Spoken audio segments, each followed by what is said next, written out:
Gore, and here I am once again in the lovely Champagne Dreams Productions branch office. How are you doing? How's it going? I'm wearing my gym shirt. We're going to talk about gym related things in a moment. Let me go ahead and zoom in. Hello, how are we doing? We'll give it a few minutes for people to populate. I'm going to pop my Pepsi Zero. Pepsi used to be Pepsi Max. I liked it better. I don't know why they went away from calling it Pepsi Max. Now it's just Pepsi Zero. But I like Pepsi Max. I thought that was jazzy. I liked it. Where did my straw go? I had a straw. I mean, I don't really need it because I'm not doing any makeup or anything. So it would be okay if I didn't have a straw, but I just kind of like it. I think we'll be okay. Hello, Mama Champagne. How's it going? We were just in Dion's live, and I said I was going to come over here and do a live and just kind of chat a bit. So right now, hello, Janet. So yeah, I'm just waiting for people to come in who are heading over from Dion's live and say hello. Hello, Lorene. Nice to see you. How are you doing? Yeah, so I hope everybody is doing well. I hope you're having a good night. Yeah, so yeah, we were just chatting over in Dion's live. So I got done with work a little bit late tonight. I've had these like really fast turnaround projects that are kind of ruining my life a little bit, but I'm very excited for them to be done. So I've got this one set of videos that is like every week there's 2 or 3 videos that have to come out, and it's a really fast turnaround time. Especially they have people that I'm recording with, and the people that I'm recording with keep pushing their recordings back, and then like today I had this one that like I just had to get done today. I just had to. And so it's been a little bit wild. I have a little bit of just like a glossy lip balm made by Mitchell that I put on my dry nose and on my lips, and so I'm very shiny. It's a very shiny, glossy one. But yeah, so it's been a little bit wild, but I was actually kind of in a good mood tonight because after I was done posting the draft that I had to get done for today, I decided to hang out in the office a little bit because I had something that I wanted to get done this weekend, and then this weekend I mostly just crashed. I was like, I'm gonna rest. I'm not gonna go into the office if I can avoid it. But so tonight, hello Alex, hello. Good. We're keeping you up. I like that. Turning you into a night owl. That's what we're here for. But yeah, so I decided to come in because I have, hello Paulette. Nice to see you over here. Welcome, welcome. But I have talked in a couple of live streams. I don't talk about it a ton, but if you have been over to my webpage, janessaj.com, I do have a section called Tarot Talk. And I used to have a little reading space. So I used to rent a room inside of a yoga studio, and I did tarot readings. Yeah, Janet, hold in as long as you can, and then if you have to catch it later, you can catch it later. But this summer, they were going to raise the rent on the yoga studio, and so it was more than she was willing/able to pay. And so what she decided to close the space, and so that means that I closed as well because I was a space within her space. And I know I was fast, Dion. I was fast. I took a little potty break, grabbed a drink, and then we're here. And so so I closed the space, and now I've been just I've done some readings where I have a couple friends who have their own spaces that I've been able to kind of rent from them, and yeah, I love this kind of back to back. I was just in the mood. I was just kind of in a little bit of an upbeat mood. So I was like, let's have a little chat. And so although now I'm telling you about all like sad things where I'm like, oh, I closed my space and all this other kind of stuff. But I closed my space, and I've been doing some different tarot events there's a metaphysical store over in East Grand Forks called Jade Dragon Moon.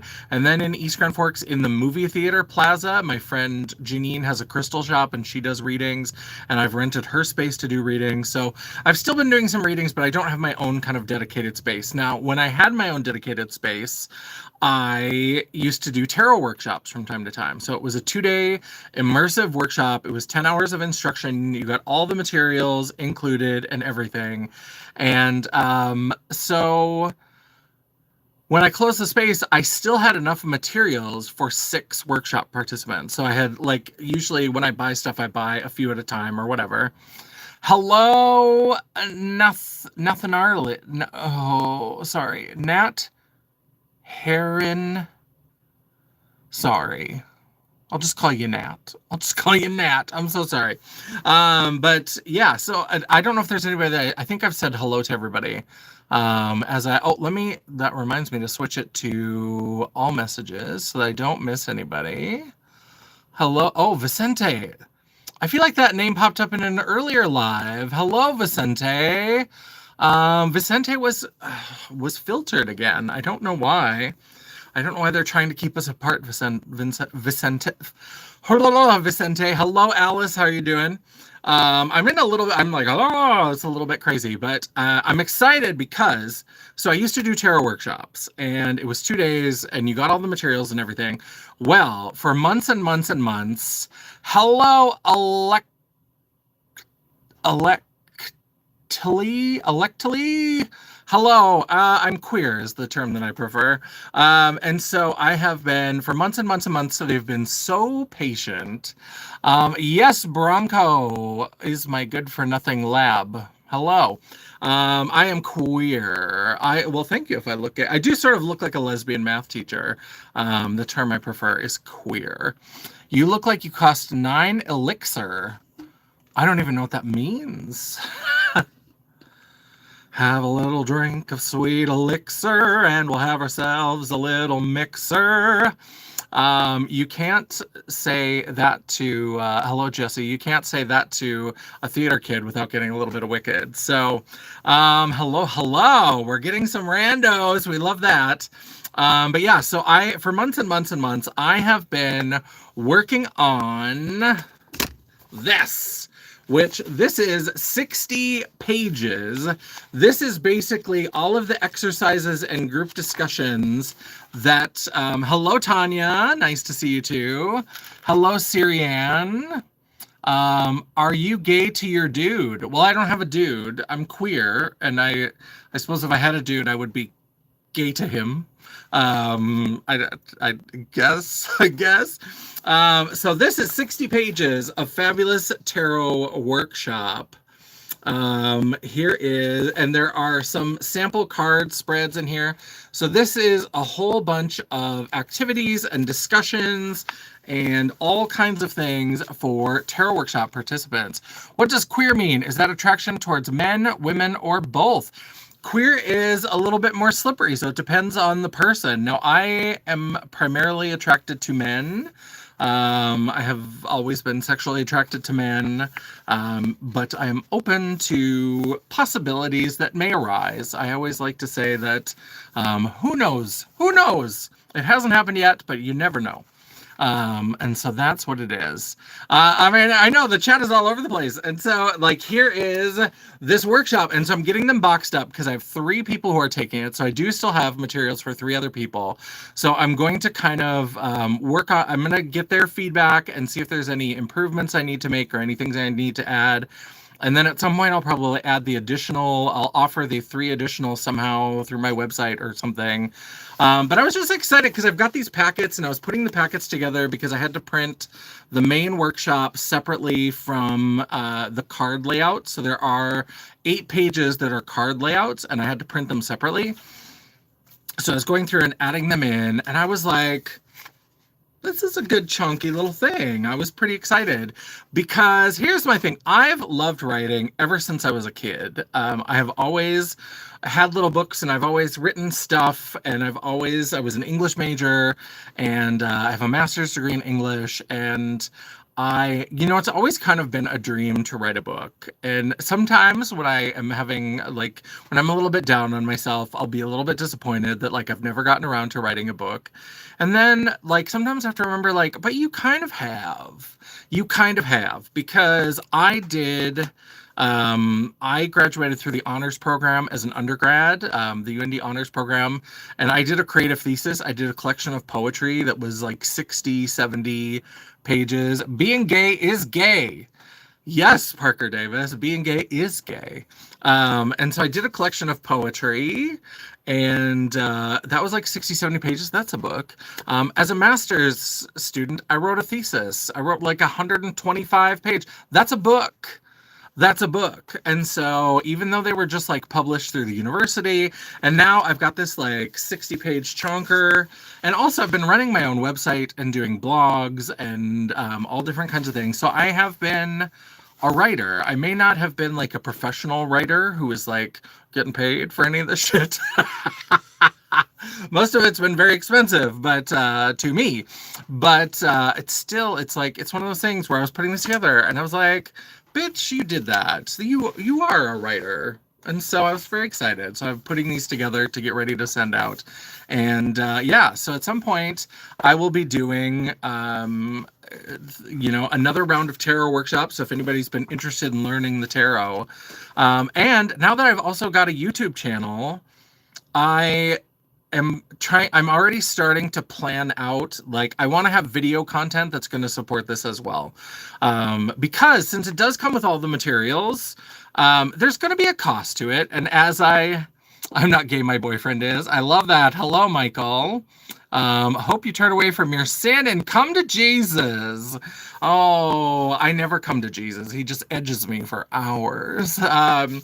And so I'm very excited to be doing this. And so at some point, like I said, but I want to do like, I want to do video content. And so this first group, they got in on the price.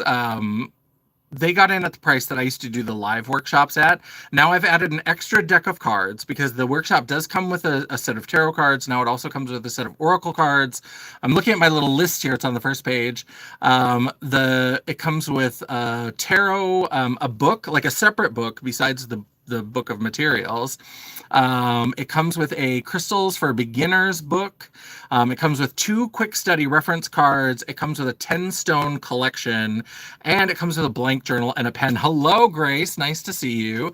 So it comes with all the materials that you need. And now, like, this pack, I was doing the math, and like, the packet itself, to print it, I may have to buy a printer. I may have to break down and buy a printer if I'm going to keep doing this, because this packet was $16 each. So, and I'm going to have to ship it. So they got in when I used to do the 2-day workshop, because it was 10 hours of instruction. And so, and you got all the materials. I gave it away for a song. I used to do it for $150, which, even if I wasn't including the materials, $150 for 10 hours of instruction, I'm paying myself $15 an hour. Now, when you consider that there was also like $75, now I'm paying myself $7.50 an hour. So most places it's not even minimum wage anymore. So so the price is definitely going to go up. But I'm also trying to make sure that it has as much value as possible. So I want to create some video content. And so I'm going to be asking them to like respond and be like, what are the things as you're going through this, as you're working through the exercises, what would be useful to have in videos? And I've got some ideas like already. Like, I think having just like videos where I go through some tarot decks and just show some of the artwork, because in part of the workshop we talk about the difference between tarot decks and oracle decks. We talk about some of the we talk about the standard structure of the tarot and then some variations on the tarot. And so being able to show like some of those variations in a video that they could watch, I think that would be very useful. So that's something that I'm definitely thinking about doing. I may try to find a way, because I don't, not that I think anybody's gonna like really like seriously bootleg it or anything, but first of all, I'm analog, so I love having a paper thing. But also if I send people like the Word file of this whole thing, it's like then they've got my entire work, right? And I don't know how I feel about that. So I'm just like, that feels a little bit ick to me. But maybe that'll be something I have to go to. And then like if I have videos, because they'll be private on my channel, they won't be just generally available. Then if they have like an electronic version, I can put a link in, they can go right to the video. So that would be really useful. This is very much in its infancy. I could watermark it. Yeah, I could do that too. And so that's something that I'm definitely still percolating. Even as this first class is getting started, I'm already starting to think ahead. But having some different things, even having videos of like sample reading. Should be able to do it with basic Word. Yeah, and I don't even have Word myself. That's the other thing is like because I recognize now you can't own anything. That's the one thing I hate about this fucking world that we live in right now is that we've gotten to a place where you can't own anything anymore because everything that you have on your computer, like somewhere I still have a disk that's got Microsoft Office 97 or some shit like that because you used to be able to own software, own everything. Everything now is an app and it's a subscription. So like Microsoft Word, you have to buy it every year. And if you stop buying it, you don't even have access to the files you've already created. So that's one of the things. That's another reason why I like this instead of an electronic version is because then I don't have to trust that like people are going to have Word or they're going to have like a program that's going to be able to do it because that's an extra cost. And I think I should be able to just send them my thing with the workshops is I send them all of the materials. So if I send them materials that then they can't open without buying a program, then I feel kind of gross about that. I love paper and book. I'm an old school book person. I love books. I love paper, and I work in such a like paperless, like my job is paperless, and I haven't really been doing much with paper, so I don't even have like a working printer anymore because I haven't needed it. But now I'm like, oh, this might be worth it because I bet even though ink is expensive, I'm sure if this is 60 pages, I'm sure an ink cartridge I can get a few of these, I would hope, because they're not that much printing or whatever. I use Lulu Publishing to print off my homemade manuals. Instead of stacks of paper, you can have actual books. Ooh, Michael, I like the sound of that. I have not heard of that. I keep looking around for a pen because I know I keep pens here, and I kept pulling up eyeliners, and I'm like, okay. Let's see here. Do I have a piece of paper that's not paper that I might send out to an actual class participant? You know what? I have a cardboard box. Lulu Publishing. I will have to look at that for a manual. So is that like a self-publishing thing? Because also another thing that I've thought about is that if you go to my website, janessaj.com, shameless self-promotion, I do have a blog section where I just kind of write like blog articles. I don't do them as much anymore. I used to do them a lot. And so when I was really, the first version of my website really grew for a long time, and I was actually getting a fair amount of traffic. I was pretty impressed with how it was doing. And then there's a whole long story that's involved, but basically the website went down for a while because it was being hosted by a friend of mine, and she had a business partner, and the business partner didn't pay the bill. And so then we got locked out, and then she couldn't get a hold of him, and it was down long enough that our material got scrubbed. So like they put it into like a waiting area for a while. And then by the time he did pay the bill, or she got a hold of it and paid the bill, all of my material was gone. Now through the Wayback Machine, I was able to get most of my blog articles back. Now, the thing with the Wayback Machine is a lot of times it doesn't save pictures. So basically all of my makeup content that I had was useless. And a lot of that is not very evergreen anyway, because it was like palettes that had released 5-7 years ago, right? So like that's not something anybody's going to be searching the web for. But these blog articles are a little bit more evergreen. And so I did get most of them. I have them just in like a Word file somewhere, and I've always thought about trying to like self-publish, like putting it together as like a book of essays and writing maybe like a new foreword, maybe having a couple new articles in it, things like that, and doing self-publishing. And I do have I forget what the Amazon, it's like Create Space or something. I do have an account through them because I think they shut down new accounts for a while, but I think I have an account, and so I'm kind of grandfathered in, so I think I could use that. Long story short, too fucking late.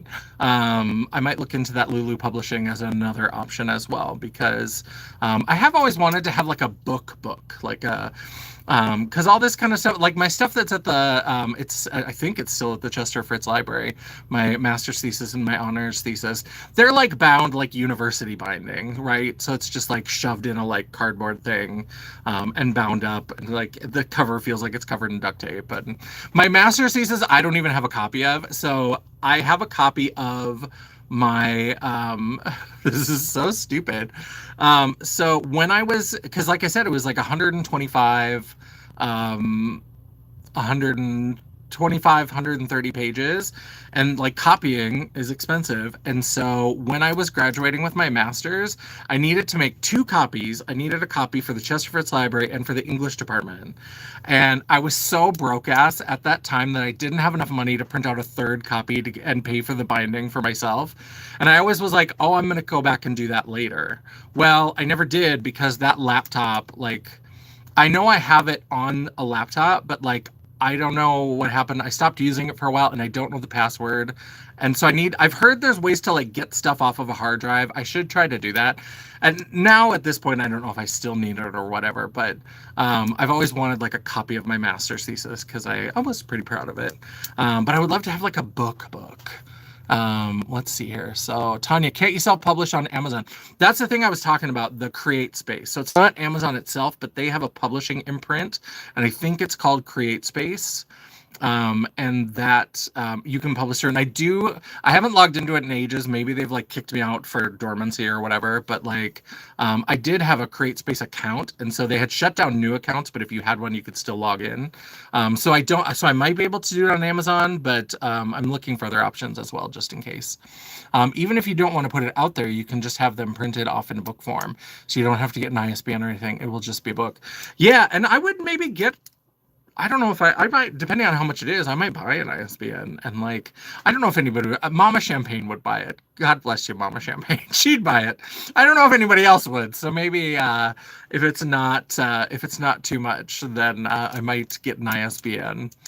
I might do Kindle, but I also just like, I like the idea of a book. Like I'm old school, and so if I was gonna have like a book, I know I probably should have a Kindle, but like a Kindle version. But I'm also just like, I don't know if I need a book. Like I don't know if I need an ebook, but maybe. I know that would make it more accessible. I don't know that anybody's gonna want to read it, although I think it's pretty fascinating. It's just that it's kind of outdated now because I graduated in 2008. And it was all about cross-gender portrayals in film. So even like the way that we talk about gender and different gender identities has changed so much in the last, 2008, coming up on 20 years. So I'm sure some of it's outdated. Like none of the film references are very new or anything. But basically, I'm trying to remember the exact structure because it was male to female cross-gender portrayals in film. And so I looked at things like each chapter was like a different genre. And so we have like the they called it the temporary transvestite. There was a book that called it temporary transvestite, which I know transvestite is a word that also has changed a lot in the last 20 years. But that was like the film term for these films. And that's films like Tootsie, Some Like It Hot, Joanna Man.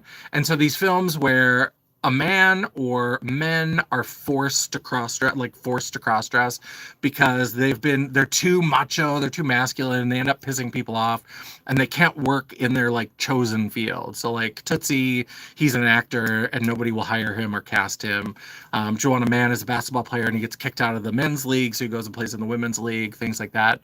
Some Like It Hot, they're on the run from the mob because they witnessed a massacre, and so they hide in a women's band and all this kind of stuff. And so it's all this kind of stuff where there's this interesting dichotomy because people have to kind of choose what are they going to value, right? Because for what the characters know, the characters in the conceit of the film, these men look like women and everybody perceives them as women. So when men flirt with those main characters, all of the characters around think, oh, that's normal because that's heterosexual. But we as the audience know that that's not. And so then there's always like weird gender and sexuality hijinks that happens in those films. That's really very interesting. So I started with that. Then I did a chapter on horror films and talked about, okay, so we messed with gender and now we have to like punish people for that. And so then we have horror films where there's a lot of mixed up gender and stuff like that. So that's the first couple chapters, and then the last chapter is about divine and like the potential of filth. I wrote a whole chapter, and this was before I was really into Kesha, and so now like if I were to revisit it, I might do like an afterword where I'm like, let's talk about Kesha, because I am convinced that Kesha is the new John Waters, and I will die on that hill. So most of those places will give you a free ISBN. If not, they cost a few few $100. Maybe not. Maybe Mama Champagne will get a book with no ISBN. Maybe she'll just get a book that is just available to friends and family. Am I a Christian? I am not. I was raised in the Methodist Church. I am a former Christian and certainly somebody who is very vocally critical of Christianity in our current time. Mad about Christ. Mad about Christ. That's a lot. Mad about the boy. And so, yeah, not really a Christian. Certainly ready to talk about some Christian trauma, but Lulu Publishing will print off anything you want in book form. It doesn't even need an ISBN, so I design forms and manuals. I use them to make samples. Nice.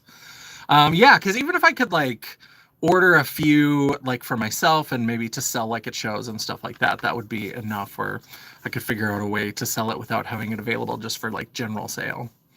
Hi, Dawn. So Alex is saying, hi, Dawn. Listening, getting stuff ready for bed. My favorite time of the evening, bedtime. Yes, bedtime coming up. I've been told I'm not that kind of Christian. Yeah, I'm fine with people having their own spiritual beliefs. I think that people have to find their own connection to a higher power that they, even if that higher power is just science and nature, whatever it is, I think people need to connect it however they want. It's organized religion that I think is bullshit. And in this country, they are ridiculous. If you follow me on Facebook, I don't imagine you will, Mad About Christ, because every day I find some new story about a youth pastor or a Republican politician who has publicly made claims about drag queens and queer people and how they're pedophiles and all this kind of stuff. And they're always getting arrested for like child sex abuse. So there's a real hypocrisy that nobody's willing to talk about. My mantra is every accusation is a confession, and I will leave it at that. Lulu, KDP, Ingram Spark. Yeah, I need to just look around. I haven't really, I appreciate all this. Let me write some of this. Kindle Direct Publishing. I know that, so I don't know how that's, because CreateSpace was like the physical publishing. And I think they moved a lot of it to Kindle Direct. But Ingram Spark. Draft to digital. B&N Press. All right. Well, certainly have some homework to do. I pray that you come back to God, and I'm so sorry about I think you meant trauma instead of teams. You may have. God bless you. Well, may whatever's out there bless you as well. God loves you no matter who you are, how many sins you've committed. If you're gay, trans, straight, it doesn't matter. God still loves you. I appreciate that. And that's the thing is, for me, I've had this discussion. I had a coworker who was really religious and very Christian. And so we had discussions about that actually, hello, no name, you have penis. Good for you. It's yours. You should be proud of it. And so I would have this discussion with her because she was always very concerned about my soul. She was very nice. She was very lovely. But I know that if we got into deep discussions, there would be some things we fundamentally disagree on. So because we had to work together, we kept it pretty high level. We kept it very high level. But we did have some discussions, and always exhausted all day and wide awake. Yeah, I have trouble falling asleep at the end. I kind of like, the nighttime is like my busiest time, and then I just like fall asleep. Anonymous, I like to troll phobic Christian lives with the strange phrasing of what they believe. I appreciate that. I like that. But the discussion that we had was, I was like, here's the thing, is like, you need me to believe what you believe, but I don't need you to believe what I believe, because what I believe is, I think, because it's ridiculous. It's ridiculous in the face of it to think that like somehow people who live in a country that has only existed for 200 years, there was other people who have other religions that were here for a long time before that, but that like people who have been here for 200 years, 250 years this year, that they somehow have it right or whatever, out of all time or whatever. But here's the thing, is like, imagine you're standing on a giant beach ball. So you've all seen a beach ball. I think you understand what we're talking about, right? So like one of those beach balls, it's got a white stripe, it's got a red stripe, it's got a blue stripe, it's got a green stripe, it's got an orange stripe, whatever it is. So there is something out there, some sort of, I believe that there is some sort of like universal power out there. There's something out there, right? Now, if I'm standing on the green square, so that beach ball, the whole beach ball is that. It's God or creator or universe or Yahweh or whatever you want to call it. Allah, any of these things. So it's all of it is that. It's all, everything is encompassed. Because if you look at a lot of these traditions, they tell very similar stories. And so they tell very similar stories, and it's just the names and the places are different. Do I have cigarettes? I sure don't. I don't smoke. And so if I'm standing on the green square and I look around and I describe God, creator, whatever, all I can describe is the green square because that's all that I see, right? If somebody's on the red square, all that they can describe is the red square. If someone's on the yellow strip, all they can do is describe what's on the yellow strip, right? We're all talking about the same thing because we've all got an incomplete understanding of this whole big beach ball. All we can see is our little tiny part of it that we're on, but it's all the same thing. It's all, and so like when she would say, I am going to pray for you. I don't care if somebody says they're going to pray for me. That's fine. If you want to pray for me, that's however you want to pray. And then I kind of scandalized her because I told her, I was like, you do realize that like prayer and tarot are very similar. Prayer and tarot are basically the same kind of thing. And she was like, what? She's a little scandalized. And I was like, yes. Because I was like, when you pray, what do you do? And she was like, you know, I put my troubles to God. Like I reach out and I ask God for some sort of guidance, some sort of better understanding. I ask for help. I ask for blessings, all these kinds of things. That's exactly what people do when they do a tarot reading. That's exactly what they do. People come to me for a tarot reading because they have some sort of problem. They want to understand the situation better, and they're asking for information. They're asking for help. And I said, now, when you answer, I was like, when you answer me, be very literal. I was like, be very concrete. I was like, do you ever get answers from God? Like, you don't actually hear a voice like talking to you like, Ginger, you should do this. And she's like, no, of course not. And she's like, I just look for, you know, the information, like it'll come to me or whatever. I was like, that sounds exactly like what I'm doing with tarot. Is that we'll get these messages through the cards. I was like, it's all the same thing. We just call it different things, and people are mad about other people doing the same thing. And so I just was like, that's what's going on, right? Like it's all the same thing. And so I'm at the place where I'm like, I don't understand everything on the beach ball. I only understand the little part that I'm standing on. And I was on a stripe and then walked to another stripe and was like, oh, this is different. And this makes more sense to me. So I'm going to stay on this one. And so that's where I'm at with all of that kind of spiritual stuff. I know I kept getting distracted, so I stopped. And I think Dawn and Alex were talking a little bit back and forth. Ooh, Dawn is telling Grace about a new perfume. Love that. Yeah, work in the morning sucks. On Thursday, I have to be here at 7 a.m. for a presentation because my team is in Barcelona. And so I have to be here to present to them while they're in Barcelona. Eat my entire ass cheek. Are you kidding me? It was very spiritual, and then eat my ass cheek. It's all over the place. All right, so I have to get up. Being a responsible adult sucks. Yes, Jesus did not create Christianity. Jesus pointed in one direction. Christians aren't even yeah, the Christians that we have today most of them are nothing like Jesus. Most of the churches that we have are not at all. They're Christians without being at all Christ-like, which is fascinating if it wasn't causing us so many problems.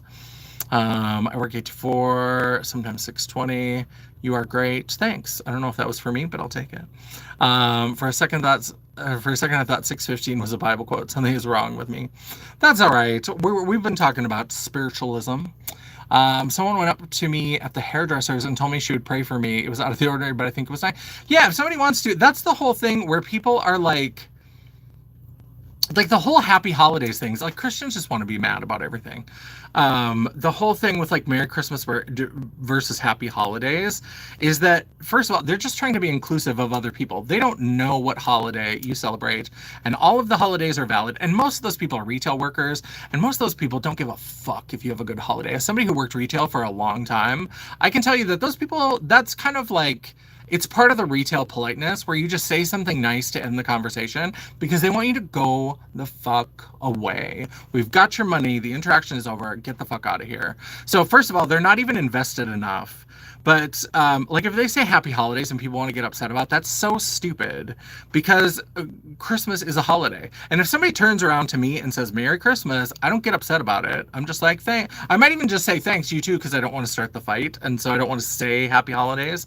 Or I'll say Merry Christmas because they've clearly indicated to me that they celebrate Christmas. So it's no skin off my ass to say Merry Christmas to them because that's what they celebrate, you know, whatever. And I like celebrate the secular version of Christmas. It's just an excuse to get together with family and eat food and give some gift cards.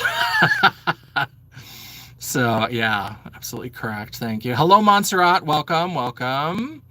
Hello. People are saying hello. You have to also watch who prays for you, because what are they actually praying for?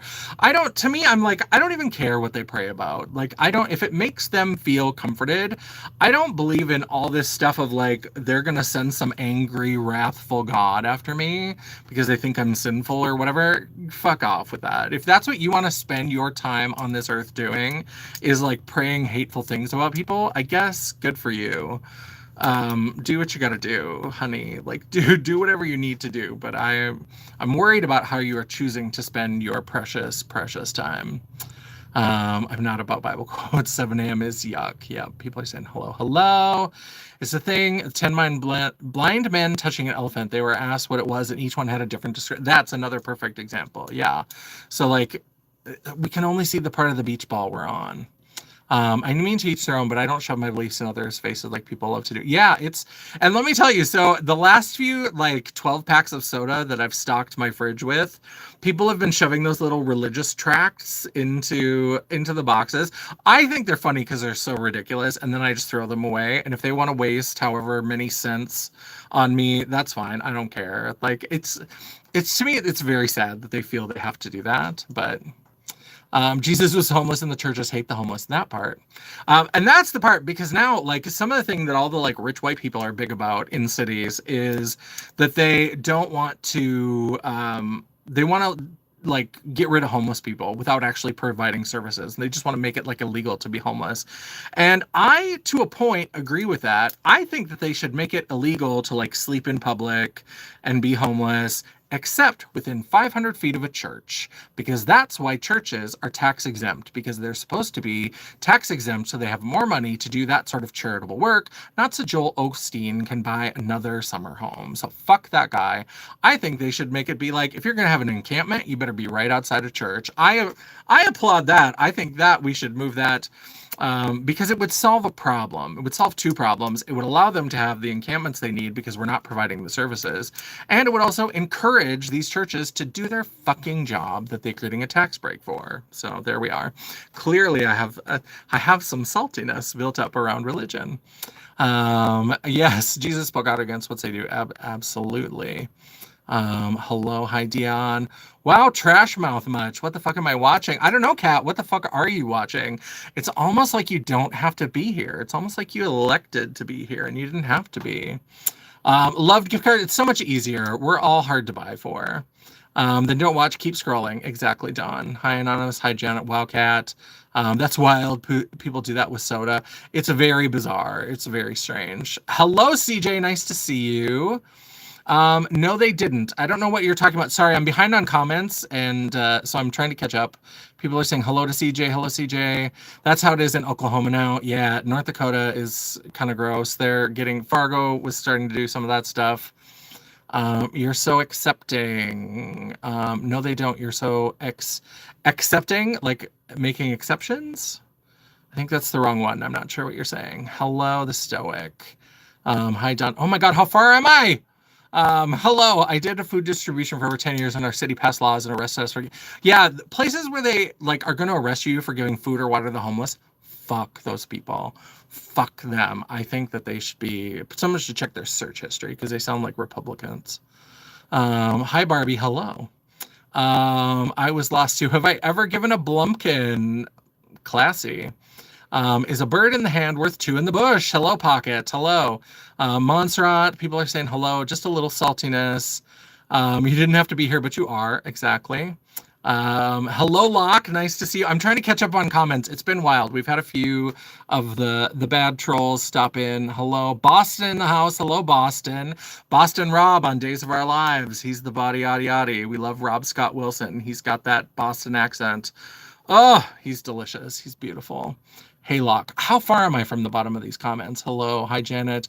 Are you from North Dakota? I am from North Dakota. Hello. Did I finally make it to the bottom? Okay, people are saying hello to Locke. That's a yes. I hope so. We love yes. Love you. This is great. Thank you. I'm finally caught up. So hopefully I'll try not to go on any big monologues where then I have to go through like 20 minutes of trying to scroll through the comments. Because it was a lot. I've been trying to get someone to say Blumpkin for 20 minutes. Well, you're welcome. I'm so happy that we did that for you.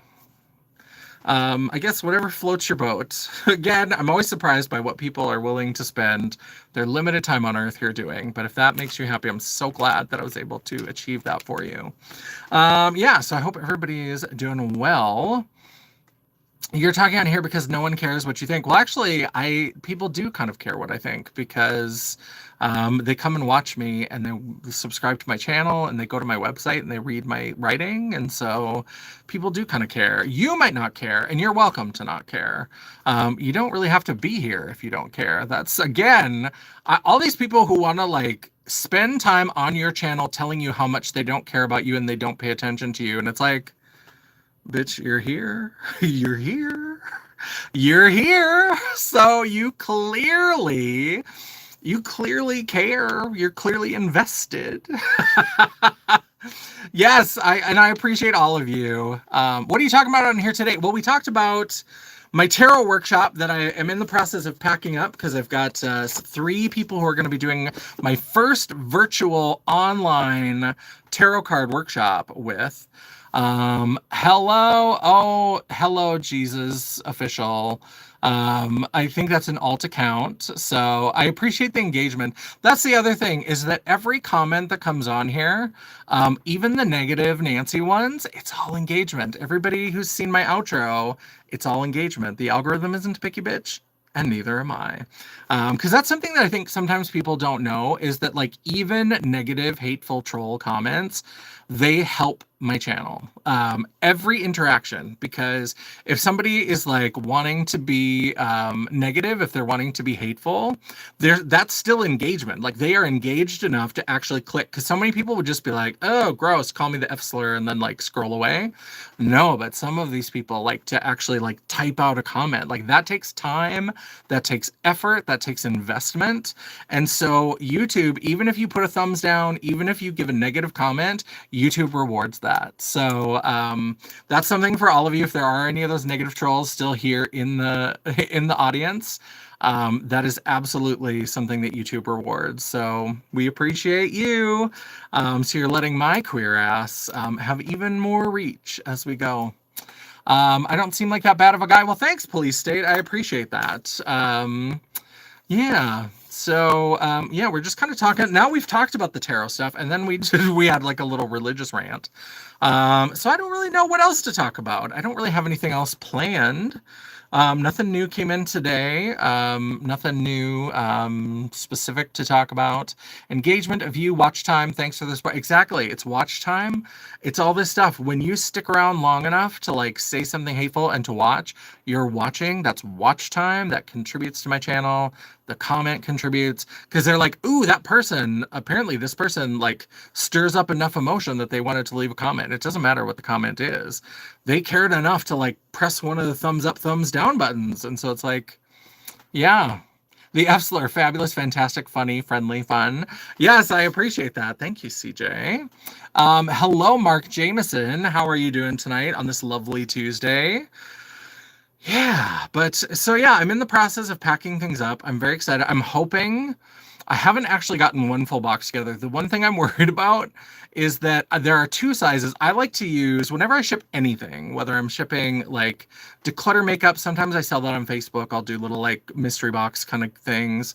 Or if I sell jewelry, or I've got a lot of little side hustles. And now with this tarot thing, I like to use the priority mail flat rate boxes because then I know upfront how much it's going to cost. I can work it into the price of whatever it is that I'm hawking that day. She's always hustling. Every day I'm hustling. And so I can work it into the price and all that kind of stuff. The thing is with the materials that I have for this workshop, I don't know that they're all going to fit into either of the small, like, or not small, but like medium, the medium flat rate boxes. There are two different mediums. One is like a square, a little bit more cube shaped. It's not a full cube because it's a little bit too short, but it's like a more of like a cube shape. And the other one is like a long rectangle. And I don't know that all of the things that I have to send them are going to fit in either one of those. So I'm gathering all this stuff together, and then I'm going to try to work them into a box. I'm hoping the long skinny one is going to work, because if I put it into the cube one, I'm going to have to like have these like maybe not fully folded, but I'll have to have the papers like bent a little bit. And I don't want to do that if I can avoid it. And I also really want to avoid, because the other thing is that if I have to ship it in two separate boxes, it's going to be expensive as shit to ship this. So I am hoping that I can get it all into one box, because and I like those flat rate also because then it doesn't go up or down based on the weight.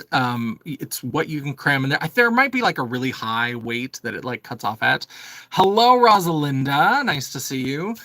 So there might be like some sort of max, but it's pretty high. And like you get some stones with this workshop. Like you get a little bag of crystals.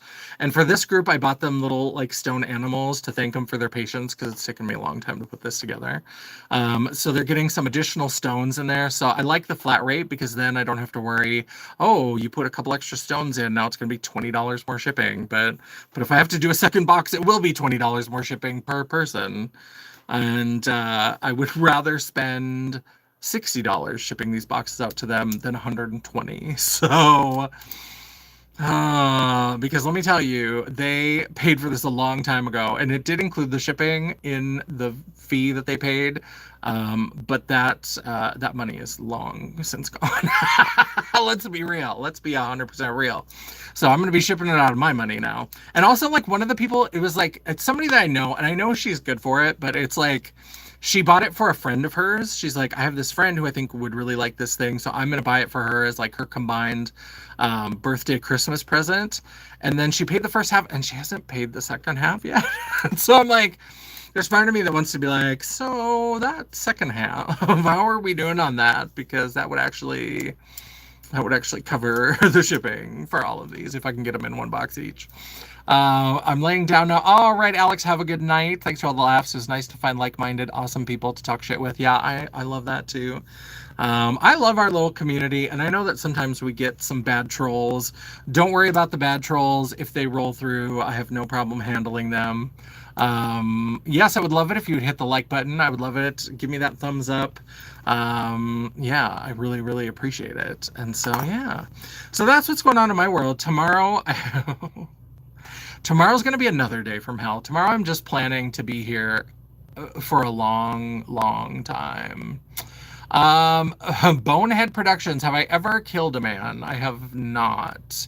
Only his spirit. I've done that a few times, but I have not actually physically killed a man. Just his will to live. And yes, good night, y'all. Time for sleepy. Tanya, have a good night as well. Don't forget to subscribe. We would love that. I hit that button as soon as I came in. Yay! Thank you. Yeah. So what was I talking about? There was somewhere I was going. Where was I going? I don't remember. Oh, tomorrow, because I'm tired, because tomorrow's going to be a long ass day, because I have to prepare the PowerPoint. I don't think I need much of a PowerPoint, because most of it is going to be demoing this tool that is being built for our team. So I'm on a video production team that's in like another team. So like we're a mini team within a team.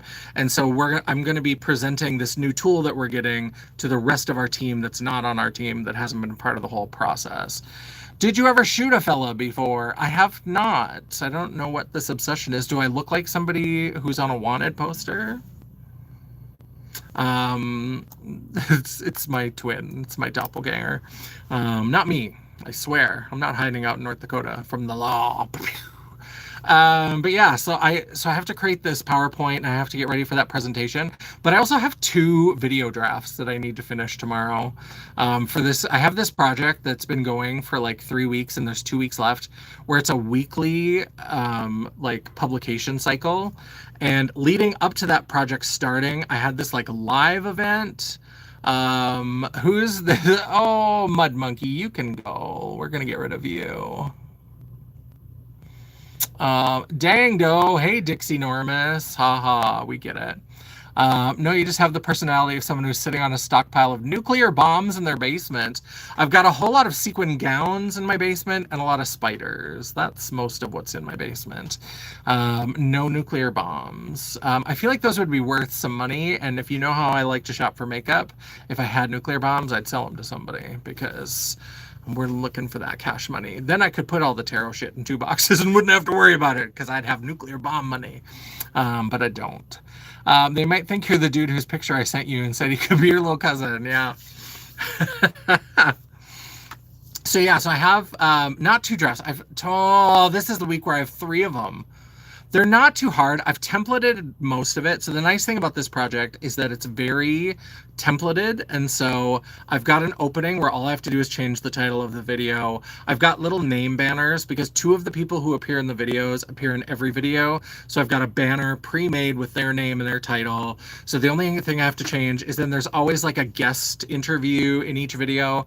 So I have to make I just have to edit one of the ones that exists. I can turn that into their banner. So I really have like templated it as much as possible. So I can do one of those videos in probably like 2 hours. And so, yeah, it's a lot. And so that presentation, and I don't want to be here super late tomorrow because I have to be here. So I don't work at home. I work virtually, but I always have to tell people this. I work virtually, but I don't work at home. So if I have to work at 7 o'clock, I'm not one of those people that can just roll out of bed, throw on like a polo over my jammies and then like go on a Zoom call. I have to get up and like, yeah, I don't have to shower or whatever, but like I have to come to my office, which is like a 5-minute drive. And so I really have to put in a little bit of effort, and I am not a morning person, and 7 a.m. is too early. I have not seen that movie, Bonehead. I don't know. I don't need to know. It doesn't sound like anything I need to know. You're on a thin line. You're on a thin line, Bonehead. Let's keep it on track. Or you're going to get the boot with our friend that already got removed. So, yeah, so tomorrow's a long day, and I have to get those done. Because also, the person that I'm making them for is on my team and is in Barcelona, so it doesn't help that she's like 6 hours ahead of me. So by the time I come in on Wednesday, it's almost the end of her Wednesday, and she needs them by Friday. And then Thursday, I'll have the presentation in the morning, and then I can do any changes that I need, and I can try to get them sent out. Let's see. I think you can go. You're trying to distract from the chat, so let's go ahead and let's get rid of you. And bye-bye. So I have to like, it's just this like constant grind. Most of these are going to finish up. And then I'm hoping at some point that I have a week where I just have like a little bit of breathing room, because we also have a lot of things we're trying to do on our team. We're trying to launch this new tool, this new platform. And like, it's a little bit crazy. And so I'm just like, we're like white knuckling it to the end of the week. But the other thing I was excited about, I forgot I was going to talk about this earlier. I'm also very excited because Angie and I are going to have a filming day this weekend. So we haven't had a filming day. I think it's been almost a year because I'm still editing videos. I still have some. I put up that leprechaun video that I filmed in February to try to get up for St. Patrick's Day last year. And I finally got it published this. I think I might have 1 or 2 more videos that Angie and I filmed together. And then otherwise I have stuff that I filmed by myself. So I've been testing out most of my recent videos. If you've noticed, the quality has not been stellar. I've been playing with this webcam and an external mic. I've been trying to make it better and it just gets worse and it frustrates me. But it allows me to film makeup application, especially makeup applications, by myself because when Angie and I get together and we film, you'll often notice that I change wigs and I change all that kind of stuff, but you'll notice that sometimes in videos you see the same eye look, you see the same makeup look for several videos because we have a filming day. I sure did vote for Kamala. I'd vote for her again. She should have won. She'd have been the better choice. So we film like several videos at once, like back to back to back to back to back. And when I film a Get Ratchet with Me, those are fun, but they take a long time to film. And so when Angie and I are trying to like prioritize our time, it's better if I can record the makeup by myself. Even though I've been hating the quality that's coming from this webcam, it's still frustrating me. But until I get a fix for that. Oh, channel deleted. Well, my channel is not deleted, but you can be removed from this channel. So let's get rid of you. And so, we're getting a wave of bad trolls. Oh, where are they all coming from? Okay. Let's... oh, what a lovely bunch of folks. This whole thing with the vertical live showing up more places, I love it because it does help the channel grow, and I have found more of my community people, which I love and appreciate. But we do get some of those. We do get some of those questionable individuals. But again, I'll take the engagement. I'll still block you, but I'll take the engagement while you're here. And so, yeah, what was I saying? So we're going to have a filming day so I'm going to film the makeup in the morning, because Angie works till like 3:30. And so then she'll get over here probably like, we always say like 4:30, maybe 5. Trump is sleeping. If only he would sleep the eternal sleep. We could only hope. And so I'm waiting. The big, beautiful obituary. Oh, that's going to be a beautiful day. And Trump just like tweeted a celebration of Robert Mueller's death. So I don't want to hear one thing when we have dance parties in the street when the tangerine twat dies. I don't want to hear a minute of complaint. I don't want to hear anything. Let me go ahead and get rid of you as well. And so, yeah, I'm very excited to record with Angie. And the good thing about this is I've been filming on this shitty webcam for so long that now any videos that we film together, even though it's my same camera, I do have some new lights, so that might help improve it a little bit. But I'm like, it's going to be the same quality as I had before, but now it's going to look like an upgrade because I've been filming on this shitty webcam for so long. And so if you watch the leprechaun video, all like 27 of you, you may have noticed that it looked better than, I don't know why, because like when I film, right now I'm on my phone, but anytime I do a live on this webcam, I feel like it looks better than when I record on this webcam. I do not understand. The volume is much better. Like I use the mic and the volume is better than when I use the mic for a video. I don't know what the problem is with when I'm doing a live through the recording studio. I don't know what's causing that problem, but it is very frustrating. So I'm sorry that the quality has not been great. So I'm very excited to have some videos. I'm trying to plan out what I want to do because I think since I'm going to be doing my look myself, I'm going to do a look with Made by Mitchell. And then I think I'm going to film the brand review. If I get here early enough, I might film the brand review on the shitty webcam because I also already took photos of all of the Made by Mitchell products in my Lightbox, which has really good lighting, and the photos look really good. So even if I show a product and it's not true to color on the webcam or whatever, I think it will be okay because I can include a picture as well, and the picture will give you a better idea. So I think I'll try to film those two things because since I've been filming by myself, I've done other videos as well, but because I've been filming a lot of Get Ratchet with Me, it's been a lot of makeup content. content. And I do kind of miss the like horror content and the geek content because I am the trash queen of glam, geek, and gore. And so I think we're going to try to focus on, I might try to plan out a horror video too, but I definitely want to hit the toy videos. I have got so many toys that are sitting here, and some of them are like kind of low-key in the way because I don't want to put them away because I know I'm going to record a video, but I've got all of my like classic She-Ra to go through. I think that's going to end up being 2 videos. I think we'll do one of just the figures, and then I think we might do one of the like other kind of items, the other products. I've got the Crystal Falls playset. I've got a couple of the little like animal vehicle kind of things. I've got some fashions, and so that might be a second video. So we might do that in 2 parts. And then I've got my gem. I said earlier that this would be important. I want to do my gem video. So I've got it planned out for a 2-part gem video. One again of the doll line, and then one of talking about the fashions that I have, any ancillary products. I don't have a lot for gem. Golden Girl, I have more of the little like merch products. But gem, I have a couple things that we'll add in, and then also talk about the new stuff. I keep hoping, I've been pushing this off because the loyal subjects, I pre-ordered that goddamn glitter and gold gem and the 3 holograms that were supposed to ship in December and then ship in February and then have still not shipped, and it's almost the end of March. I need to email them again to try to get an update of what's going on. I wish they would just magically show up. Like maybe they've forgotten to email me a like tracking update, but even if they just showed up, I would be happy with that.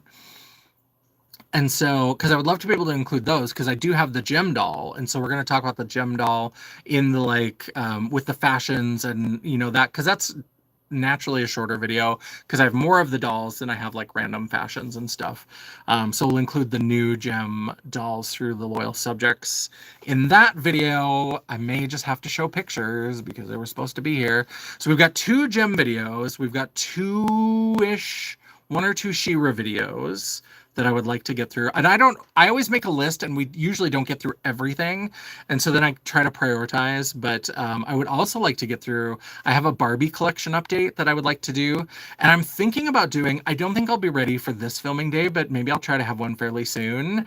Any of my vintage toy people, if you are interested in seeing a more in-depth, I really liked the video that I did unboxing the crystal, the Palace of Gems from Golden Girl, and I do have a few Barbie playsets, and so I thought it could be fun to again like set up my table and have still my intro and outro, but like have a day where I show in detail the pieces of these, because I have like a department store, and these, most of them are from the 80s. There's this department store, and then there was like an expansion that was also like the makeup counter, and so I have both of those, and they're all just loose pieces. I don't think I have a box for any of those, but I do have a photo shoot playset from the 80s that's in the box. I have an Italian version of a Barbie bathtub that's very cool. That is the Italian version from the 60s. That was very cool. I saw that in somebody else's video, and I was like, I need to put that on my watch list on eBay. I do have the playset for Golden Girl. Yes, let me talk about that in a second. And so this bathtub, I saw it and it looked really, it might have been Trixie Mattel, or maybe it was some other thing that I saw where they were talking about Barbie playsets, and it was this like beautiful bath from like 1964. And I was like, I need to add that onto my wish list. And so I went to eBay, and I found one that like, it's all put together, and it doesn't have all of the littlest pieces, but it has some of the little accessory pieces, and it had the box. It was just the Italian version, and it was $27. And I was like, oh, I'm just gonna buy that now. Like, and the shipping was, I don't think it came from Europe. I think it was just somebody who had an Italian version. I think it was within the States, and so shipping was maybe like $10. And so I was like, for less than $50, I was like, for a playset from the 60s that's mostly complete and in pretty good shape, I was like, I'll pay $40 for that or whatever it is. Because it was like 27 and then 10, so like 37. When you think about me, touch yourself. Well, then you owe me a Valentine's present. So I don't have it in the description box now, but come around once this converts to a video. I'll have my Venmo and my PayPal there. So you can send me a little gift for the pleasure that I've brought to your life. But yeah, so I'm thinking about doing like a separate playset video. Yes, CJ. So the Palace of Gems, that was an adventure. So I talked about this, I think it's been a couple of years now. Because there was somebody, and I found out later, it was actually like David Galoob, who for a while was the CEO of Galoob. It was his wife was like selling off his whole collection of like still in the box, unopened Galoob toys from like the 70s and 80s. And they had an unopened Palace of Gems. It was $1,800.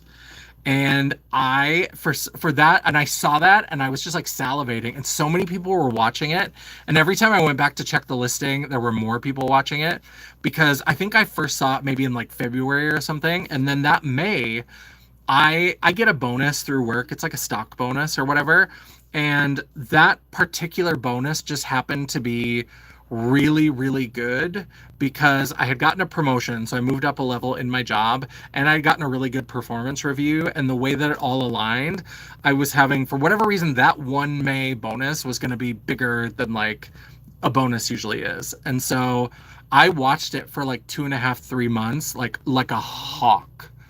I was just like watching and watching and watching to see, because I was like, please, nobody buy this. And the minute, can I tell you that, like, so when these bonuses come in, like, I'll get a notification in my bank account. It'll be like pending, and then I have to just wait and watch. I was checking my bank account literally once an hour. Once it started pending, I just kept checking and checking and checking. The minute I saw that it hit my bank account, that was the first thing I did, was I went to the site and I bought it, and I was like, oh. And if you watch the video, so I have a video that's unboxing the Palace of Gems. It's a good video. You should watch it if you've ever been interested, because we did like close-up footage of all of the pieces, and we like set it up and put the stickers on and the whole thing. But I also tell the whole story of how first I thought I got scammed and I thought I was never going to get it. And then at one point I ended up with the Palace of Gems and my $1,800 back. And I technically didn't have to give the $1,800 back, but I did feel bad, and I didn't want to burn that bridge, because the toy came with a letter that was written by David Galoob, and it was just like, it was a thing that they were throwing in with all of the toys. Not only do you get this like unopened toy, but you get this letter from David Galoob, and he put. So she sent me an electronic version, and then they sent me a physical copy that he sent as well. He left his email on it. Like, his email is on it, and I think his phone number. Old people. And so I was like, well, I don't want to burn that bridge, and I'm going to wait a little bit of time for this to like die down a little bit. But I think I'm going to email him and be like, I have some questions. Like, would you ever want to do an interview? I don't know if I'll be able to get him to do an interview for the channel. But I would love to like interview him, or just even ask him some questions, because I'm so fascinated by that toy line. That toy line is such a holy grail to me. And so, and I was like, I mean, I buy a lot of stuff. If you looked around here, I've got a lot of stuff. I buy a lot of makeup. Hello, Mud Butter. I don't think I said, I do love a bonus. I love a bonus. It's not as much fun anymore, because now they've split it into 4 times a year that the bonus comes in. It works out to about the same amount, but I get half as much each time, because I spread it out to 4 times. Which is a little bit less fun. I liked it better when I would get like a little cash infusion twice a year. And I still do, but it's littler each time. And so I was just like, I buy a lot of stuff, but like buying something that costs that much at one time is not something that I do. Like, my phone, I don't think I've ever paid $1,800 for a phone. I don't do that whole contract rental bullshit. I'm still analog. I like to own things. This whole thing where they were, because now the whole thing with cell companies, they don't like, oh, we don't have a contract, except you fucking do, because you try to get people to rent their phone from you. And so I just buy my phone outright and I use it until it dies. And so I've never paid $1,800 for a phone. I have never paid $1,800. I think I have paid $1,800 for a computer once. One time, again, I had gotten some sort of bonus or something, and I decided to be a little bit fancy. And I went to this. There used to be places in town where they would like build computers for you. And I was just getting into this computer game that I'm still playing today called City of Heroes.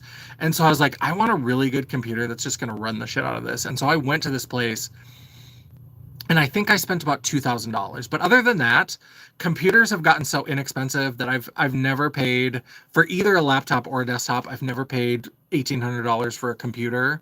I mean, the only thing that I can think of that I have paid as much as I paid that for that Palace of Gems is my car. I mean, my car is more than $1,800, obviously, but like, I don't do that kind of stuff. Like, I always said, and that's the thing is like, sometimes I talk big, but I always said that if I got promoted, because again, you get that like bigger bump or whatever. I always said that I wanted to buy a Chanel bag. I always said that I would love a Chanel bag. And I love the idea of a Chanel bag. I love the idea of a Chanel bag.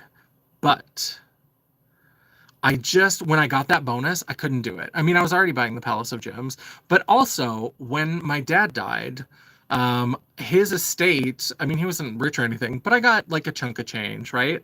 I could have bought a Chanel bag at that point. Didn't buy a Chanel bag. I could have. That was the time where like money in hand, I could have gone out and bought a Chanel bag. And I didn't. I liked the idea of it, but I just couldn't bring myself to do it. But this Palace of Gems, I was like, I have to. I was like, these are so rare to find in hardly any condition because the plastic is so brittle. And like, even so, this one was like unopened, everything was in the box. Even when we opened it, just from being in the box and like rattling around a little bit, some of the little like posts on things, a couple of them had broken off and we had to glue them back on. So like, even being unopened, there were a few broken pieces because that's how brittle the plastic is. And that's how brittle it was at the start. And like, it's over 40 years, it has aged more and like gotten more and more brittle. So, but I was like, that's the kind of thing that would bring me joy. Like a Chanel bag, I like the idea of it. There's something about like the idea of having a Chanel bag, but then I'm also like, it's kind of like bougie bullshit that I don't really know that I believe in. I think I was just a young gay who discovered fashion and discovered like these designers who never make clothes in my size or for people like me anyway, and don't give a shit about queer people. So I think I fell out of love with it. I just was like, I don't need it. I don't need it. And so I just, when I had the opportunity, I didn't buy it. I was like, no, I've got other things that I want to do. So yeah. So I never got my Chanel bag. And part of it too is that I don't think they make the style that I want anymore. And so I would have had, you're a Coach girl, but you still love me. The one that I want, I don't think they make anymore. So I would have to like try to find a vintage one. And so I want the ones that's just like a little bowler bag with the quilting and then has the interlocking C logo. That to me is so classic and beautiful.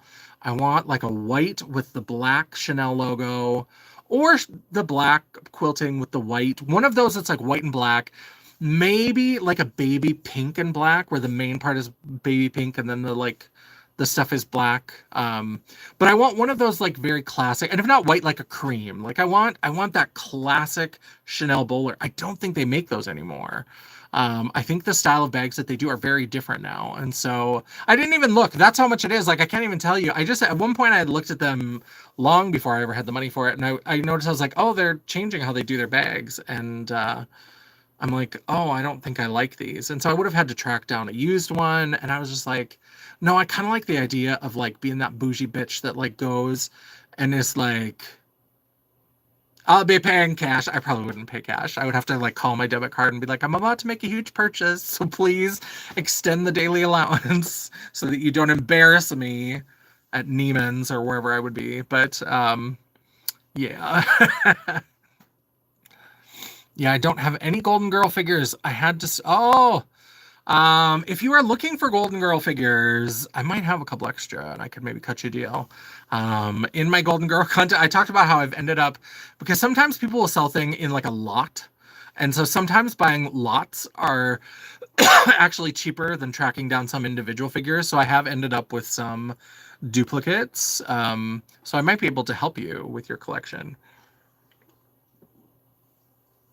And I've said this in videos too. One of the things I like about collecting Golden Girl is that because it was kind of a failure, it's fairly easy to find stuff that's still in the box. Sometimes the box isn't in great shape. A lot of times there's clearance stickers and shit on it, but like you can find stuff in pretty good condition. So when I was trying to get make sure that I had all of the dogs, I have all the dolls and all the outfits and all that kind of stuff. I ended up with some duplicates of things. And so at some point I was like, I should go through and see if there's any that I'd be willing to part with. I like having doubles because then at some point, if I did want to set up the Palace of Gems, I could open a few and have like a little display with some of the dolls. I do have a few loose dolls, but a lot of them don't have like the capes or the shields, or I've gotten them just as like loose dolls. Because I've also thought about doing customs.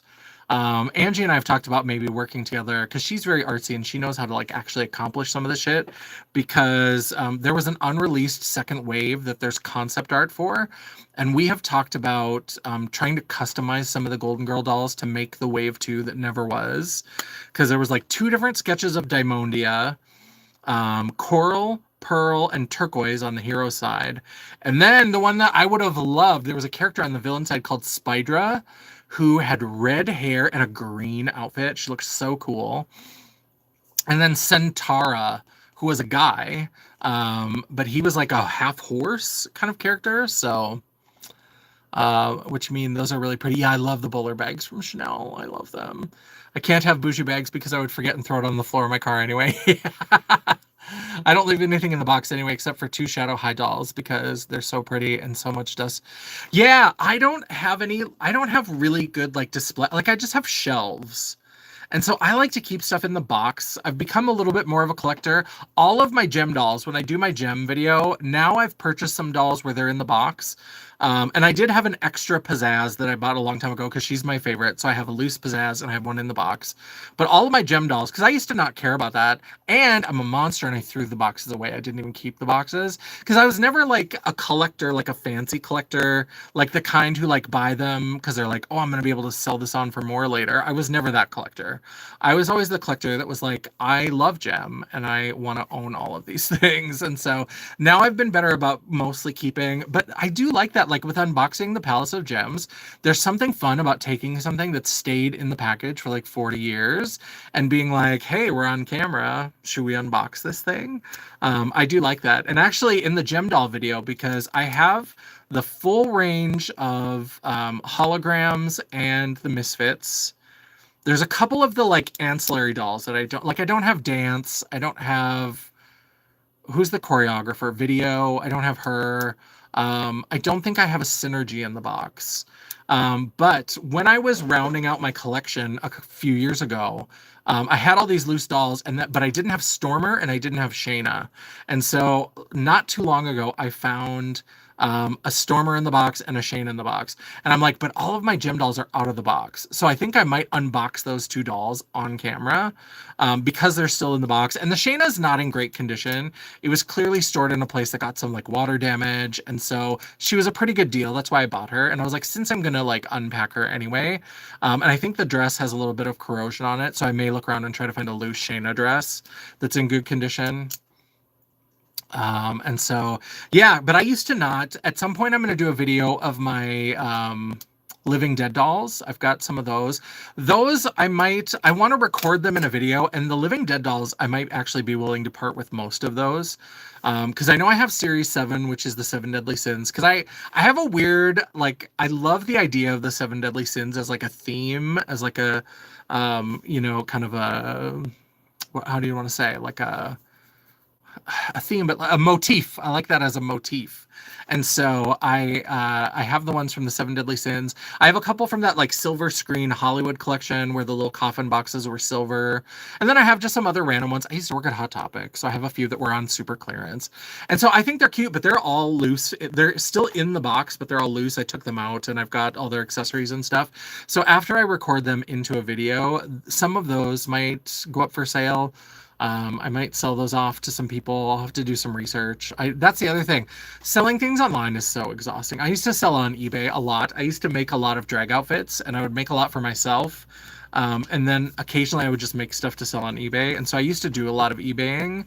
And it's just exhausting. People are such a pain.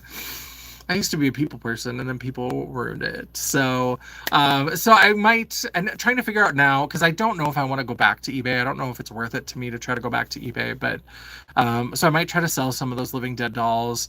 I need to do the Monster High will probably be a 2 or 3 part video because I have a lot of Monster High, and I do really like Monster High, but I really don't have a good place to like. I don't have a good place to like display them, so they're just in like Rubbermaid totes. And so I may try to pick some of my favorites, and once I do the videos, maybe I'll start selling some of the Monster High, because those I think I was collecting in the real like sweet spot. I forget which one, if it's Generation 3. I forget which one they like changed the faces and everybody fucking hated it. And now they're like, the faces have kind of gone back and they're doing all these different body shapes. That's kind of cool. It's a little bit like Barbie ripoff, but it's kind of cool that they're doing all these different like body shapes and stuff. But a lot of mine are the like controversial yet very popular. I think it's either Gen 2 or Gen 3 of Monster High. Because that ran for a long time. I've got to, and that's where they did all the movies. Like I've got the Boo York, Boo York. There was that musical. That musical is actually not bad. If you haven't seen Monster High, it's Boo York, or Welcome to Boo York. It's something like, everything's a pun in those. But that one, the songs are actually kind of good. I like those Living Dead dolls, but partly because they fit right in with the Tiny Oz dolls by Madame Alexander. Yeah. I did. There's something, I've never been attracted to like baby doll kind of dolls. It's always been fashion dolls, but there's something about those because I like creepy stuff. And that's why I ended up with so many of them. And also it's why I'm probably willing to sell them, because at the end of the day, they're not fashion dolls. And so the novelty is kind of worn off. And so some of the Living Dead dolls will probably go up for sale. I imagine some Monster High will probably go up for sale. Can I ask a random question not related to what you were talking about? You might not be able to answer. Go ahead and ask. I don't promise to answer. Be respectful, and I will give it the old college try, as they say. But yes, search for IQ if you would like to ask a question respectfully. I will certainly see what I can say. I'll see what I can say about it. Sometimes the random trolls come in and they try to trick you, being like, can I just ask a simple question? And then they're like, do you know that you're going to burn in hell for all eternity? Should we go back to religious trauma for a little bit? That was a lot earlier. That was a lot. I like Monster High dolls, but fear I'd never stop collecting them. Yeah, and that was what I liked about that set of Monster High, that generation, because they got real deep in the lore. Because I love monsters and cryptids and weird shit, and I love mythology. And so I just loved like all of they really like researched monsters and ghosts and creatures from mythologies around the world, and did a really good job of presenting like the real idea of this monster, but as a teenage fashion doll, which I think is cool. Can a 911 operator legally deny a call log of a mishandled call that resulted in death?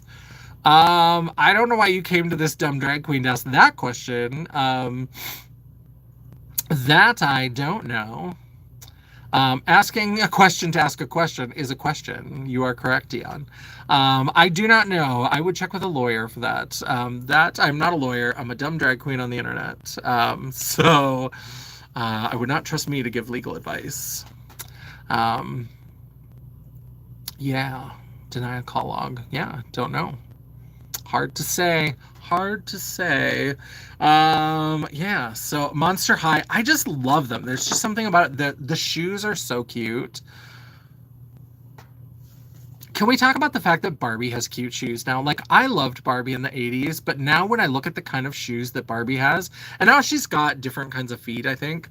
I know I've got a few Barbies that are in the, like, new, like, the varied bodies. I do love that they did that, but, like, 80s Barbie will always be my Barbie. Like, tits out on a Tuesday, tiny little waist, and I get it. Like, people were so mad about it, but I love that, like, in every documentary and every book about Barbie, they talk about the fact that, like, Yeah, if you look at her naked, she looks weird. Like the proportions are weird. But she was never meant to look like a real woman naked. She was like, they were like, you're making a doll that's supposed to look like a woman, but you're going to put clothes on her.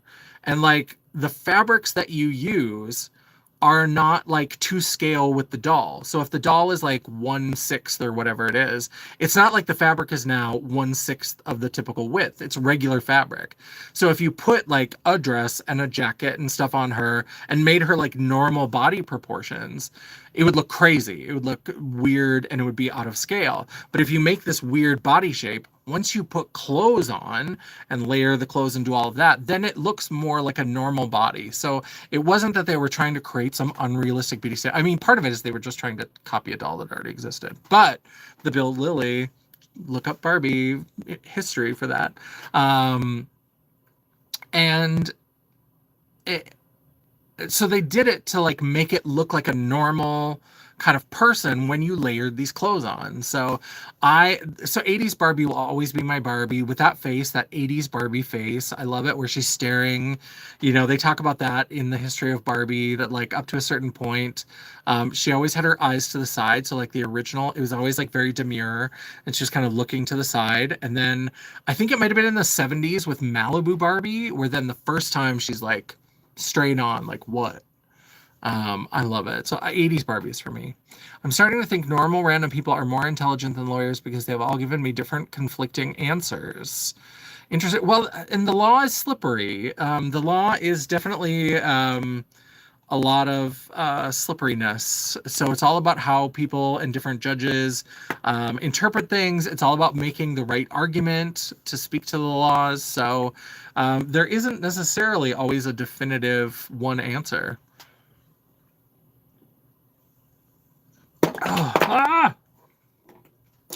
Oh, right. Shit, that previous doll. How did I forget that?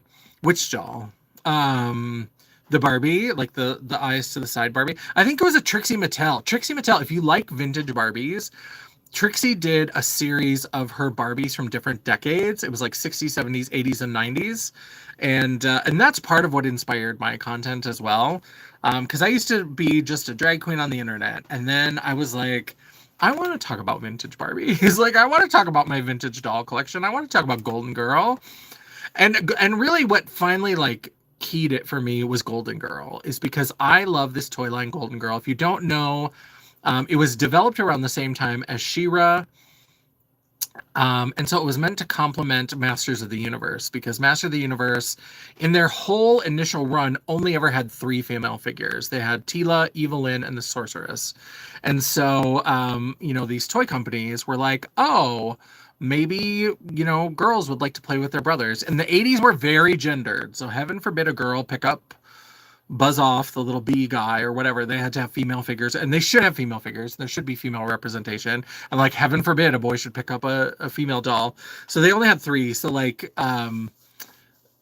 Mattel decided to make the She-Ra line, and then Galoob, apparently they started it around the same time, but they were a little bit behind. And then in that letter from David Galoob, they said that they heard that Mattel was doing a girls line, and they were like, we should do a girls line and capitalize on this. And actually the Golden Girl line, if you look at the dolls, the Golden Girl line looks like it was made to go with the He-Man line, the Masters of the Universe. The She-Ra line, like it was a companion line because the characters were related, but they didn't look the same. They don't even look like they're the same scale. They're allegedly the same scale, but they're so much tinier and daintier. I mean, again, the 80s. You are gay. Hello, Take 3077.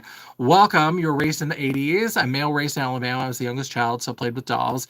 I was born in 78, and I was a child of the 80s as well. And I played with everything. I liked lots of toys, but I was especially drawn to dolls. Very much loved Barbie and She-Ra and a lot of the dolls of the time, and loved Golden Girl. So like the Golden Girls, they did make them a little bit taller because they didn't want to be accused of being it. So like they're a little bit, but they're pretty on par with like Tila and Evelyn have very different proportions to the men, because the men are a little bit more squat and they've got those huge chests and those tiny little waists. People complain about Barbie's waist, but these He-Men have little tiny waists.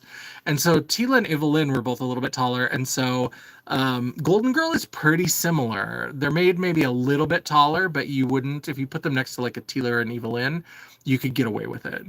Another main difference is that they had rooted hair versus the Golden Girl is very interesting to me because Golden Girl is like, it's such a product of the 80s, and it clearly, and that's what I want to ask David Galoob about, because they really feel like they didn't really know how to walk that line between fashion doll and action figure, because they are very heavy metal looking. The good ones, the good side, Golden Girl and Ruby and Sapphire and all of those, look a little bit more fashion doll, but they've still got pretty intense makeup. They've got weapons, they've got shields, they've got the whole thing.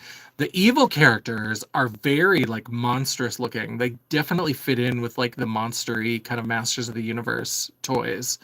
And so they look like it. And like they had fashions, each character, except for there were two boy characters, of course, because you had to, who weren't like part of the gang. They were all like their own thing. And they like helped Golden Girl or helped Dragon Queen. They couldn't like be her subject. They couldn't have a woman in charge because it was the 80s. So they just helped. But like all of the female characters, hello Off the Pine. We were talking about Golden Girl. I have a lot of Golden Girl content on my channel. Hello, Fabulous Joe. Welcome. And so, yeah, so all of the female characters had 3 outfits. They have like a woodland fantasy, festival magic, and evening enchantment. So evening enchantment is all evening gowns. So there's all of that. And then festival magic is all usually like jumpsuits. Hello again, CJ. So the festival magic was all like jumpsuits with little like sequins and bugle beads and stuff. And then the woodland one was like suede lesbian burlap camping gear. That's what that was. So like not pretty at all. Like that woodland fantasy one is not pretty. That was for the tomboys. That was for all the tomboys who thought that their little dolls were too feminine and wanted to put them in fucking burlap and suede with like an action tote. It was so... Yeah, Wild One is my favorite too. And they would always say on the package that all the outfits were interchangeable. And I was like, not with Wild One, because if you remember, Wild One had these crazy boots that had these big spikes on them. And I was like, there's no way you're getting any of those other, like, the outfits with the legs. And I don't even think they came with pants. I think most of the fashions, at some point we're going to unbox, I've got a couple Golden Girl videos that are also in the works. And at some point I think we're going to open a couple of the fashions and look at them and put them on a doll or whatever. But some of them I don't think are even truly pants. I think they might have a little like stitch at the crotch, but I think it's just 2 tubes that you pull up the legs and then the top goes down over it. So you can't really tell. I need to open one and see for sure, but that when I'm looking at it, because there doesn't seem to be anything to like define the waist to keep it up, and it looks like there's not like a real crotch room, so I'm like, this is interesting to me. But certainly you were not getting any of those on Wild One, because Wild One had these big spiky boots, and so all of her stuff was like big open, like she had kind of a wilderness poncho. Ugh, pretty girl, so sorry about that. Yeah, we've been here for an hour and a half. We've been chatting. It's been a lot of fun. That's most of what I'm talking about is just, so we were talking about, some upcoming content. So we talked about my, my tarot workshop. I was excited. That's where we got started. And, this is the printed materials for my tarot workshop that I'm getting ready to send out to my first tarot class ever. Very excited. And at some point I'll be offering 3 more spots for Tarot Workshop once I have this first class go through and see how it works and see what we need to add. And then we were talking about the fact that Angie and I are going to have a filming day, and we were talking about how we're going to focus on toy content, because I've got a lot of toys that are sitting here. I want to do a Golden Girl update on some new like merch products that I've found, that I've tracked down. I want to do a couple She-Ra videos, one for the dolls themselves, one for the fashions and the play sets and vehicles, all that kind of stuff. We're gonna do hopefully my gem videos. I've got 2 gem videos planned, one with the dolls, one with the fashions and ancillary materials, and also the new gem dolls that have come out from the loyal subjects. One of them has come out. The other ones are very delayed, and I'm not happy about it. But so yeah, it's going to be very toy content. I might try to script out a horror video or two, but I haven't been watching as much horror, if we're being very, very there's a couple things that I've watched somewhat recently that I could maybe do a video on, but I haven't. The World is a horror show right now. So I haven't been watching as much horror content because the world is my horror and I can't take anymore. Let me tell you, during the last Tangerine Twat presidency, I tried to start, I don't know what I was thinking. I was clearly crazy in the head, but I tried to start watching The Handmaid's Tale, and I was like, did I stumble into a documentary? I think not. And it's only gotten worse since then, so I still have not seen The Handmaid's Tale. Because now I'm starting to feel like I should watch it as like a blueprint for when they really do try that shit. Like, I need to know what they did that worked. So maybe that'll be my motivation to finally watch it. But I haven't been watching as much horror because there's too much anxiety in the world, and I'm trying to like, we're trying to roll with it. We're trying to roll with the world. We're getting involved where we can.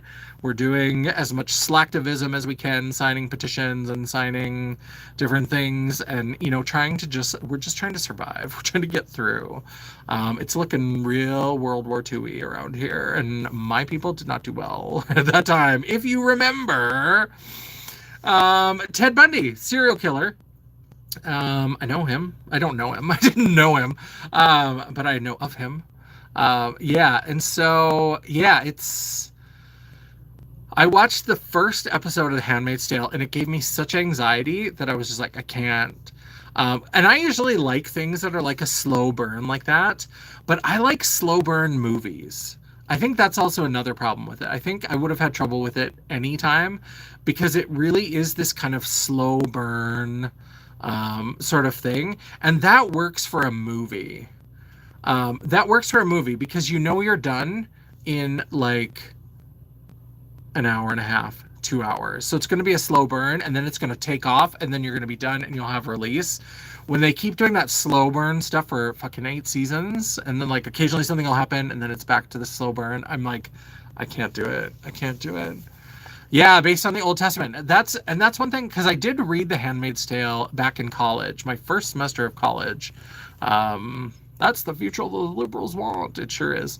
I read that the first semester of college, and we read some things, some like interviews with Margaret Atwood, and she talked about the fact that when she was writing The Handmaid's Tale, I look like Ed O'Neill. I don't think so, but thank you. You're just naming men that you know at this point. And so she had done some interviews where she talked about the fact that she was not going to do anything. She wasn't going to write anything into the book that hadn't happened somewhere in real life. So that's something to keep in mind too when you're like watching The Handmaid's Tale or when you're reading The Handmaid's Tale. I don't know how much the show stuck to the book, so there may be things that they added in that maybe wouldn't be true of that. But that was one thing that she said was very important when she was writing that book, is that she didn't want to include anything that hadn't actually been done for real to real people somewhere in the world.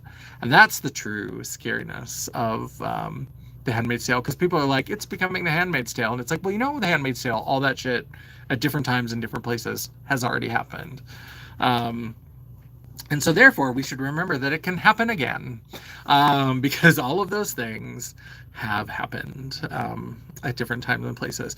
That was something that was really eye-opening to me, because I was like a freshman right off the farm. Like, I'd moved to the big city to go to college, and then I'm reading this thing, and then they're like, oh yeah, by the way, all that shit that goes on in there happened for real in different, like, not all of it in one place at the same time, but like everything that she includes, every like torture, every punishment, everything that's in there happened somewhere for real.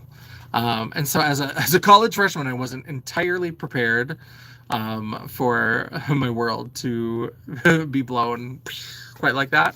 But yeah, Wild. Wild times.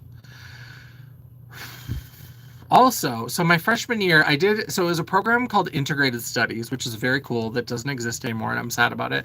But it was where basically you signed up for, and like the kind of like general education courses that you sign up for your first year. So like composition, a basic science, a basic whatever.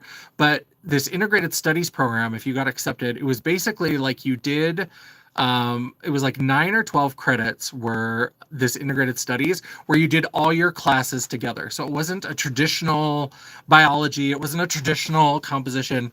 Everything was together. So like we read books and we like grew plants, like made seedlings, and like that related to the reading, which related to this other thing, which related to another reading, which related to this other activity. So it was all like together. It was very interesting. It was a very formative experience for me. It absolutely changed my life. And I absolutely loved it. But then I used to always joke because then you could do it for 2 semesters. Some people only did it one and then dropped out. They didn't like it. But I did it for the 2 semesters. And the second semester, we had Moby Dick. And I was like, oh, we read Moby Dick in my high school. And I was like, I kind of liked it.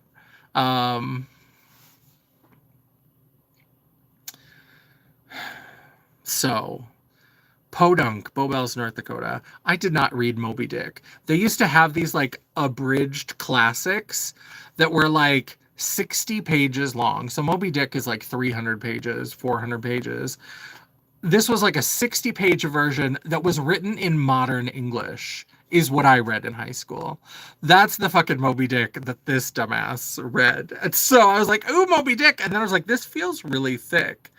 And then I realized that I was like, I don't understand what these people are saying. This language is very strange. But then that spring, that was the last book that we're going to read. It was like the capstone reading. That year, we had a 500-year flood in Grand Forks. The dike broke and like downtown flooded, and UND got called off like a month early. And it got called off before I had to read Moby Dick. And so I didn't read Moby Dick. I've never read the real version of Moby Dick. And I used to joke about that. I would tell people, like, they're like, what classes are you going to, because I would talk to other English nerds, and it would be like, what classes are you going to take or whatever? And then I was like, oh, I might take this one. I was like, oh, we don't have to read Moby Dick. I was like, the last time somebody tried to make me read Moby Dick, we had a flood. So take that as a warning. Don't put it on your syllabus. And so I didn't have to. It was actually kind of great because that saved my bacon, because there were a couple classes. Like I had a tumultuous first year, super deep depression, and I came out. So that's when I like came out, was during that first year. And so having that flood, as much as it was terrible and there was devastation, and I've got many stories that maybe I'll tell in other lives at some point, but the thing is that what they did for having to call off, because they didn't know what to do, because there was no precedent for like school being called off a month early. So they were like, you have an option. So then when they were like, well, when people come back, and hopefully they will come back, because some people didn't. Some people were like, I'm never going back to that fucking place again. And so what they did is you could either take your grade where it was at. So like no final. If you were happy with your grade, you could sign off on it and just take that grade. Or you had the option where if you wanted to, it wasn't all the other assignments or whatever, but if you wanted to take the final, or you wanted to take the final project or do whatever, they had it where like the professor had to let you take the final, or had to let you do the final project and like work out a time or whatever. And there was a couple of classes where I felt really nervous about the final, and but I had a good grade up to that point. And so I was like, oh, that saved my ass, because there was a couple that I was not prepared for. And I was like, oh, thank you. Thank you, whatever creature is out there looking down on us. Thank you so much. We appreciate that. I had an epic day collecting hair trimmings from the salon today. I used them to make cat portraits that I sell at the weekend flea market. Fun. That sounds like an interesting kind of art. I have seen, like, it's not like hair trimmings from a salon, but every once in a while I'll get these TikToks of people who like brush their cats and they save all the hair and then they make little felted versions of their cats. I always enjoy those. Those make me laugh because they're so cute. They look so cute. Like the hair is so perfect. Like it just makes a little perfect felted cat. It's so cute. Yeah, I'm getting tired. I'm getting slap happy. I think it's time to go. I appreciate everybody who's been hanging around. I appreciate all the new people, even the not so good ones. You gave me same idea. So it's a similar kind of thing where you felt it and create little cats. I love that. I thank you. I thank you. That was very formal. I thank you. Thank you everybody for hanging out. I love and appreciate all of you. Let's see if I remember my outro. I would love it if people who came to the chat would circle back around and leave a comment down below. Help me feed the algorithm. Help me feed the beast. I would really, really appreciate it. While you are down there leaving me that comment, don't forget that you can give me that thumbs up, or if you want to give me a thumbs down, you can do that too, because as we discussed earlier, it is all engagement. YouTube rewards it all. The algorithm's not a picky bitch. And neither am I. And while you're down there, don't forget to hit that subscribe button, become part of the fam. We would love to have you stick around and check out all the content. Hit that bell icon so you'll be notified of all future uploads. I try really hard to make sure I have at least one video or live per week. And if you're lucky, if you're very lucky, especially now that Angie and I are having a filming day, you never know, you might even get a bonus video. Ooh, not likely horrific. If you'd like to chat, banter, or commiserate between uploads, all of my social media will be linked down in the description box below. I haven't put it in there yet, but it's coming. When it converts to a video, it'll hopefully be there. It'll be linked in the description box below, including a link to my website. Just pretend it's there. The World of Champagne at JanessaJ.com. Thank you so much for watching. I love and appreciate all of you. Hello, Vampire Gracie. You caught us right at the end. Save big money at Menards. Yes, I'm familiar with that little jingle. I hope everybody is doing well. I hope you're having a lovely day, a lovely night, a lovely afternoon, whenever you watch this, whatever it is. I do love and appreciate all of you coming and hanging out. And I do appreciate that everybody was so sweet when the trolls come in and they say, nobody wants to listen to you. And they're like, actually, we all came here because we want to listen. I appreciate all of you for that. That's very, very sweet. And I do not take it for granted. So thanks everybody for stopping by. And I'm going to go watch some Days of Our Lives. And until I see you again, bye. Now the awkward shutting off of the stream. Okay, there we go.